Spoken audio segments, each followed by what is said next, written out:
ಸಾರಿ, extremely sorry. ಈ cinema ಯಾಕೆಂದ್ರೆ ತುಂಬಾ ಇಂಪಾರ್ಟೆಂಟ್ ಆಗುತ್ತೆ ನನಗೆ. ಪ್ರತಿಯೊಬ್ಬರು ಬಿಗ್ ಬಾಸ್ ಅನ್ನೋ ವೇದಿಕೆಗೆ ಹೋದೆ, ಬಿಗ್ ಬಾಸ್ ಇಂದ ಗೆದ್ದ ಬಂದ್ಮೇಲೆ ಪ್ರತಿಯೊಬ್ಬರು ಕೇಳಿದ್ ನೀನ್ ರೈತನ, ನೀನ್ ವ್ಯವಸಾಯ, ನೀನಿಂತ ಒಳ್ಳೆ ಬಟ್ಟೆಗಳು ಹಾಕಂತ ನೀನ್ ಯಾವ ಸಿನಿಮಾ ಇರ್ತಾರ, ಈ ಪ್ರಶ್ನೆಗಳು ಕೇಳ್ತಾ ಇದ್ದಾಗ ಇದು ತುಂಬಾ ಸ್ನೇಹಿತರು ಮಾತ್ರ ಅಲ್ಲ, ಕುಟುಂಬದವರಿಂದ ಬರಕ್ಕೆ ಶುರುವಾಗುತ್ತೆ. ಅವಾಗ ಏನ್ ಮಾಡ್ತಿದ್ಯಾ ಅಂತ ಪ್ರತಿಯೊಬ್ಬನು ಕೇಳ್ತಾನೆ. ನನ್ನ ಜೀವನದಲ್ಲಿ ನಮ್ಮ ತಾಯಾನೇ ಹೇಳ್ತೀನಿ, ಯಾವತ್ತು ಸೋಲಪ್ಪ ನನ್ನ ಮಗ ಅಲ್ಲ ನಾನು. ಅಣ್ಣ ಅರ್ಧ 30 ರೂಪಾಯಿ ಚಿತ್ರಾನ್ನ ತಿನ್ನಕ್ಕೆ ಕಷ್ಟಪಡ್ತಾವ ಇದ್ದವ ನಾನು. ನಾವು ಓದಿ ಬಂದಿದ್ದು ಗೌರ್ಮೆಂಟ್ ಕಾಲೇಜ್, ಗೌರ್ಮೆಂಟ್ ಸ್ಕೂಲ್ಗಳಲ್ಲಿ. BSc agriculture was at bloody government college and MSc was in, I was in masters gold medalist, MSc gold medal ಪಡ್ಕೊಂಡಿರಂತ ವ್ಯಕ್ತಿ ನಾನು. ಬಟ್ ಡೆಪ್ಯೂಟಿ ರೇಂಜರ್ ಆಗಿ ಸೆಲೆಕ್ಟ್ ಆಗಿದ್ದೆ, ಚಿಕ್ಕಮಂಗ್ಳೂರು ಡಿಸ್ಟ್ರಿಕ್ಟ್ ಇನ್ಚಾರ್ಜ್ ಆಗಿ ವರ್ಕ್ ಮಾಡ್ತಿದ್ದೆ. ಅಲ್ಲಿಂದ ಬಿಟ್ಟು ಅದ್ ಏನೋ ಒಂದು ಹುಚ್ಚು ಬೆಳ್ಕಂತು, ವೇದಿಕೆ ಬೇಕು, ವೇದಿಕೆ ಮೇಲೆ ಮಾತಾಡ್ಬೇಕು ಅಥವಾ ವೇದಿಕೆ ಸಿಗಬೇಕು, ಒಂದು ನಮ್ಮನ್ನ ನಾವು ಟೆಲಿಕಾಸ್ಟ್ ಮಾಡ್ಕೋಬೇಕು, ತೋರಿಸ್ಕೋಬೇಕು ಅನ್ನೋದು ಒಂದು ಆ ಹುಚ್ಚು ಬೆಳ್ಕಂತು. ಅದ್ ಯಾಕೆ ಬೆಳ್ಕಂತು ಅಂತ ದೇವರೊಳಗೆ ಗೊತ್ತಿಲ್ಲ. ಬಹುಶಃ ಈ ಫೋಕ್ ಡ್ಯಾನ್ಸ್ಗಳಿಂದ ಬಂತು ಅನ್ಕೊಂತೀನಿ. ಡೊಳ್ಳು ಕುಣಿತಾನ ನಾವು ಬೀದಿಗಳಲ್ಲೂ ಡೊಳ್ಳು ಕುಣಿತಾನ ಪರ್ಫಾರ್ಮ್ ಮಾಡ್ತಾ ಇದ್ವಿ. ಅಲ್ಲಿಂದ ಯಾವುದೋ ಒಂದು ಯೂಟ್ಯೂಬ್ ಅಲ್ಲಿ ವೈರಲ್ ಆಯ್ತು, ಅದನ್ನ ನೋಡಿ ರಘು ದೀಕ್ಷಿತ್ ಮಯೂರಿ ಅವ್ರ ಟೀಮಲ್ಲಿ ಬಂತು. ಅಲ್ಲಿಂದ ಫ್ಲೈಟ್ ಹತ್ತೋದನ್ನು ಶುರು ಮಾಡಿದ್ರು. 5 ಸ್ಟಾರ್ ಹೋಟೆಲ್ ಪರ್ಫಾರ್ಮ್ ಮಾಡ್ತಿದ್ವಿ. ಇವೆಲ್ಲವನ್ನು ನೋಡ್ತಾ ಅಕ್ಕಪಕ್ಕ ಇಟ್ಲ ಸ್ನೇಹಿತರೆ ನಮ್ಮನ್ನು ಬೆಳೆಸಿದ್ದು.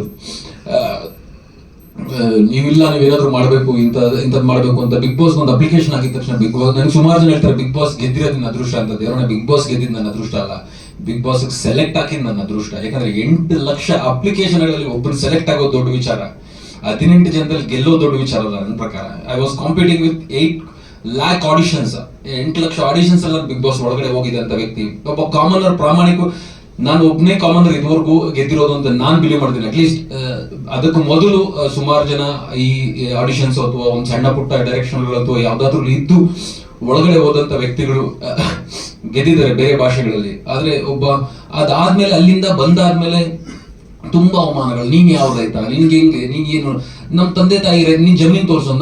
ಮೈ father is not a farmer. ಪ್ರತಿಯೊಬ್ರು ನನ್ನ ಹತ್ರ ಬಂದು ಹೇಳ್ತಾರೆ ನಾನು ರೈತನ ಮಗ ಸರ್ ಅಂತ. ನಾನು ರೈತನ ಮಗ ಅಲ್ಲ ಗುರು, ನಾನೇ ರೈತ. ವ್ಯವಸಾಯ ಮಾಡ್ತಾ ಇದೀವಿ.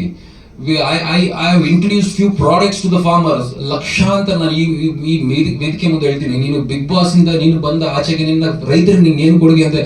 ಅಣ್ಣ 40 ಪ್ರಾಡಕ್ಟ್ಗಳನ್ನ ತಯಾರು ಮಾಡಿರುವ ಸೈಂಟಿಸ್ಟ್ ನಾನು. We have seaweed based, amino acid based and biofertilizers, biopesticides, bioinsecticide ಅಂತ ಬ್ಯೂಟಿಫುಲ್ ಲ್ಯಾಬ್ಗಳನ್ನ ಮುಖಾಂತರ ನಮ್ಮ ಪ್ರಾಡಕ್ಟ್ ನ ತಯಾರು ಮಾಡಿ ಇಡೀ ಸೌತ್ ಇಂಡಿಯಾ ಅಲ್ಲಿ ಡಿಸ್ಟ್ರಿಬ್ಯೂಟ್ ಮಾಡ್ತಾ ಇದ್ದೀವಿ ನಮ್ಮ ಪ್ರಾಡಕ್ಟ್ ರೇಂಜ್ ನ. ಇದು ನಾವು ರೈತರಿಗೆ ಮಾಡ್ತಾರ ಕೊಡುಗೆ. ಇದು ಆರ್ಗ್ಯಾನಿಕ್ ಪದಾರ್ಥಗಳ ಮುಖಾಂತರ ಮಾಡ್ತಾರೆ. ಇದು ಸಾಕಾಗಲ್ಲ ಜನರಿಗೆ. ಇನ್ನೇನೋ ಕೇಳ್ತಾರೆ, ಯಾಕೆ ನೀನು ಎಲ್ಲೂ ಟಿವಿಯಲ್ಲಿ ಎಲ್ಲೂ ಕಾಣಿಸ್ಕೊತಿಲ್ಲ, ಯಾಕೆ ನೀವೆಲ್ಲೂ ಸಿನಿಮಾಗಳಲ್ಲಿ ಕಾಣಿಸ್ಕೊತಿಲ್ಲ ಅಂತ ಕೇಳ್ತಾ ಇದ್ದಾಗ ನಮ್ಮ ಅದೃಷ್ಟನೋ ನಮ್ಮ ದುರದೃಷ್ಟನೋ ಏನೋ ಗೊತ್ತಿಲ್ಲ. ಸಿನಿಮಾ ಅನೌನ್ಸ್ ಮಾಡಿದ್ವಿ, ಲಾಕ್ಡೌನ್ ಬಂತು, ಅಲ್ಲಿ ನಿಂತ್ಕಂತು. ಯಾವುದು ನಾನು ಈ ಪ್ರೊಡ್ಯೂಸರ್ ಅಂತ ಕೂಡದು, I am not the producer. ನಾನು ಶೋಕಿ ಪ್ರೊಡ್ಯೂಸರ್ ಆದವನು ದೇವರಾಣೆ ಅಲ್ಲ. ಈ ಸಿನಿಮಾ ದುಡ್ಡು ಬರುತ್ತೆ ಅಂತ ಪ್ರೊಡ್ಯೂಸರ್ ಆದವನು ದೇವರಾಣೆ ಅಲ್ಲ. ನನ್ನ ಜಾಗದಲ್ಲಿ ಬೇರೆ ಯಾವುದೇ ಒಬ್ಬ ವ್ಯಕ್ತಿ ಇದ್ರೆ ಈ ಸಿನಿಮಾ ಬಿಟ್ಬಿಟ್ರು ಅವ್ರು ಇಲ್ಲಿಗೆ, ಈ ಸಿನಿಮಾ ಇಲ್ಲಿಗೆ ನಿಂತಿರೋ ಅಂತದ್ದು. ದೇವರಾಣೆ ಹೇಳ್ತೀನಿ, ಕಳೆದ 1 ತಿಂಗಳಿಂದ ನಾನು ಮಲಗ್ತಿಲ್ಲ ಅಣ್ಣ. ಪ್ರಜ್ಞೆ ತಗೋ ಬೀಳ್ತಾ ಇದೀವಿ ಅಷ್ಟೇ. ರಾತ್ರಿ 3 ಗಂಟೆಗೆ ಪ್ರಜ್ಞೆ ತಗೋ ಬೀಳೋದು ಮನುಷ್ಯ. 3 ರಿಂದ 8 ಗಂಟೆಗೆ ಏನ್ ಮಲಗಕ್ಕೆ ಸಾಧ್ಯ ಆಗುತ್ತಪ್ಪ ಮನುಷ್ಯ? ಇಲ್ಲಿಂದ ಹೋಗ್ತೀವಿ, ಇವ್ರ ಹತ್ರ ಕಿತ್ತಾಡ್ತೀವಿ, ಅವ್ರು ಇಲ್ಲಿರೋರು ಎಲ್ಲರ ಹತ್ರ ಜಗಳ ಆಡಿದ್ದೀನಿ ಸರ್ ನಾನು. ಇವ್ರ ಹತ್ರ ಕಿತ್ತಾಡಿದೀನಿ, ಪಾಪ ಇವ್ರ ಹತ್ರ ಕಿತ್ತಾಡಿದೀನಿ, ಅವ್ರ ಹತ್ರ ಎಲ್ಲರ ಹತ್ರ, ಪ್ರತಿಯೊಬ್ಬರ ಹತ್ರ, DI ಡಿಪಾರ್ಟ್ಮೆಂಟ್ ಹತ್ರ ಕಿತ್ತಾಡಿದೀವಿ, ಪ್ರತಿಯೊಬ್ಬರ ಹತ್ರ ಕಿತ್ತಾಡಿದೀವಿ. ನಮ್ಮ ಇದು ಒಳ್ಳೇದು ಕೆಟ್ಟದು ನನಗೂ ಗೊತ್ತಿಲ್ಲ. ನಾನು ಏನ್ ಮಾತಾಡ್ತೀನಿ, it is not coming from my brain, it is coming from the heart. ಮಾತಾಡ್ತಾ ಇದ್ದೀನಿ, ಇದು ಹೆಂಗ್ ಹೋಗ್ತಿದೆ ಅನ್ನೋದು ನಂಗೆ ಅರ್ಥ ಆಗ್ತಿಲ್ಲ. ಇಷ್ಟು ತುಂಬಾ ಕಷ್ಟಪಟ್ಟು ಈ ಸಿನಿಮಾನ ಹೆಂಗ್ ತೆಗಿಬೇಕು ಅಂತ ಎಲ್ಲ ಹೋಪಗಳು ಹೋದಾಗ ನಿಂತ್ಕೊಂಡಿದ್ದು ಒಂದು ಡಕ್ಸ್ ಎಂಟರ್ಟೈನ್ಮೆಂಟ್ಸ್ ಅನ್ನೋ ಒಂದು ಸಂಸ್ಥೆ. ಇವ್ರು ಬಂದು ನಾನು ನಿಂತ್ಕೊಂತೀನಿ, ನಾವು ಜೊತೆಗೆ ಬಂದು ನಿಂತ್ಕೊಂಡು ನಾವು ಮಾಡೋಣ ಅಂತ ಹೇಳಿದ್ರು, without any expectation they coming. ಯಾವ ಪ್ರೊಡ್ಯೂಸರ್ ಹೆಸರು ಹಾಕಿ ಅಂತ ಕೇಳಿಲ್ಲ, ಏನೂ ಇಲ್ಲ. ನೀನ್ ತಗೊಂಡು ಹೋಗ್ರು, ನೀನ್ ಬಾ, ನೀನ್ ಮುಂದೆ ಹೋಗು, ನೀನ್ ಬಾ, ಮಾಡ್ಕೊಂಡು ಹೋಗೋಣ, ಜೊತೆಗೆ ನಿಂತ್ಕೊಂತೀನಿ ನಿಮ್ ಜೊತೆಗೆ ಅಂತ ನಿಂತ್ಕೊಂಡು ಈ ಸಿನಿಮಾನ ಹೊರಗಡೆ ಬರೋಕೆ ಎಷ್ಟು ಪ್ರಯತ್ನಗಳು ಪಡ್ತೀವಿ. ನಾನು ಯಾರತ್ತಾದ್ರೂ ಏನಾದ್ರು ಬೈದ್ರೆ ಐ ವಾಸ್ ರೂಡ್, ದಯವಿಟ್ಟು ಫೋನ್ ನೋಡಬೇಡಿ ಅಂತ, ಇದು ಆ ಇನ್ಸ್ಟಿಂಕ್ಟ್ ಅಲ್ಲಿ ಬಂದಿರೋದು ಅಷ್ಟೇನೆ. ಯಾಕಂದ್ರೆ ಅಷ್ಟು ಪ್ರಾಮಾಣಿಕವಾದ ಕೆಲಸ ಪ್ರಯತ್ನ ನಾವು ಮಾಡ್ತಿರೋಂಥದ್ದು. ಮೆಹಬೂಬಾ ಅನ್ನೋದು ಒಂದು 200ರಲ್ಲಿ 1 ಸಿನಿಮಾ ದೇವರಣೆಗೂ ಅಲ್ಲ. ಅಂದ್ರೆ ಐ ಆಮ್ ನಾಟ್ ಸೇ ನಾವೇನು ತುಂಬಾ ದೊಡ್ಡ ಮಟ್ಟದ ಸಿನಿಮಾ ಮಾಡ್ತಾ ಇದೀವಿ ನಾನು ಹೇಳ್ತಾ ಇಲ್ಲ. 200 ಈಗ ವಾರದಲ್ಲಿ ಹೇಳ್ತಾ ಇದ್ರು 10 ಸಿನಿಮಾ ಬರ್ತದೆ, 12 ಸಿನಿಮಾ, ಅದ್ರಲ್ಲಿ ಒಂದಲ್ಲ. ಈ 200 ಸಿನಿಮಾಗಳಲ್ಲಿ ಒಂದು 15 ಸಿನಿಮಾ ಹೆಸರು ಮಾಡುತ್ತಲ್ಲ ಸರ್, ಆ 15ಕ್ಕೆ ಸೇರಿರುವಂತ ಸಿನಿಮಾ. ಇದನ್ನ ನಾವು ಪ್ರಾಮಾಣಿಕವಾಗಿ ತೆಗೆದಿದ್ದೀವಿ. DI ಆಗಿದೆ, ಬ್ಯೂಟಿಫುಲ್ ಆಗಿ ಬಂದಿದೆ ಸಿನಿಮಾ. ಈ ಸಿನಿಮಾ ಇನ್ನು ಮುಂದೆ ನಿಮಗ್ ಬಿಟ್ಟಿರೋದು, ನೀವುಗಳು ಇದನ್ನ ಹೆಂಗ್ ತಲುಪ್ತೀರಾ ಅನ್ನೋದು ನಿಮಗ್ ಬಿಟ್ಟಿರೋದು. ನಾನು ಯಾವುದೋ ಇಂಡಸ್ಟ್ರಿ ಬ್ಯಾಕ್ ಗ್ರೌಂಡ್ ಬಂದ್ಬಿಟ್ಟು ನನಗೊಂದಷ್ಟು ಜನ ಇಷ್ಟು ಜನ ಕರ್ಸೋಕೆ ನಾನು ಎಷ್ಟು ಪ್ರಯತ್ನ ಪಟ್ಟೆ ಅಂದ್ರೆ ಕೊನೆಗೆ ಬಂದಿದ್ದು ಒಬ್ರು. ಅಂದ್ರೆ ಎಲ್ಲರೂ, ನಾನು ಯಾರನ್ನೂ ಕರೆದಿಲ್ಲ, ಎಫರ್ಟ್ ಹಾಕಿಲ್ಲ ಅಂತಲ್ಲ. ಪ್ರತಿಯೊಬ್ರು ಬೆಳಗ್ಗೆ ನಿನ್ನೆ 3 ದಿನದಿಂದ ಪ್ರತಿಯೊಬ್ಬರಿಗೂ ಫೋನ್ ಮಾಡಿ ದಯವಿಟ್ಟು ಬನ್ನಿ, ನಾವು ಟೀಸರ್ ಮಾಡ್ತೇವೆ, ಲಾಂಚ್ ಮಾಡ್ತೇವೆ ಅಂತ.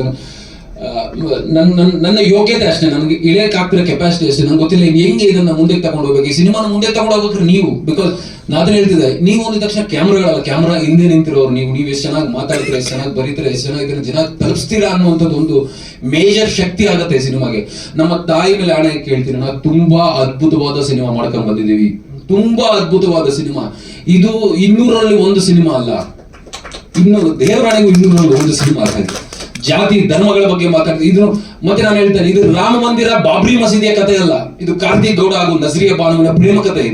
ಇದಕ್ಕೂ ಮತ್ತೆ ಇನ್ನೊಂದ್ ತರದ ಟ್ವಿಸ್ಟ್ಗಳು ಏನ್ ಬೇಕಾಗಿರಲ್ಲ. ಇದರಲ್ಲಿ ಕ್ಲಿಯರ್ ಲವ್ ಸ್ಟೋರಿ. ಜೀವನದಲ್ಲಿ ಪ್ರತಿಯೊಬ್ಬರಿಗೂ ಫಸ್ಟ್ ಒಂದು ಲವ್ ಆಗುತ್ತೆ, ಇನಿಷಿಯಲ್ ಲವ್ ಅಂತ ಒಂದಾಗುತ್ತೆ.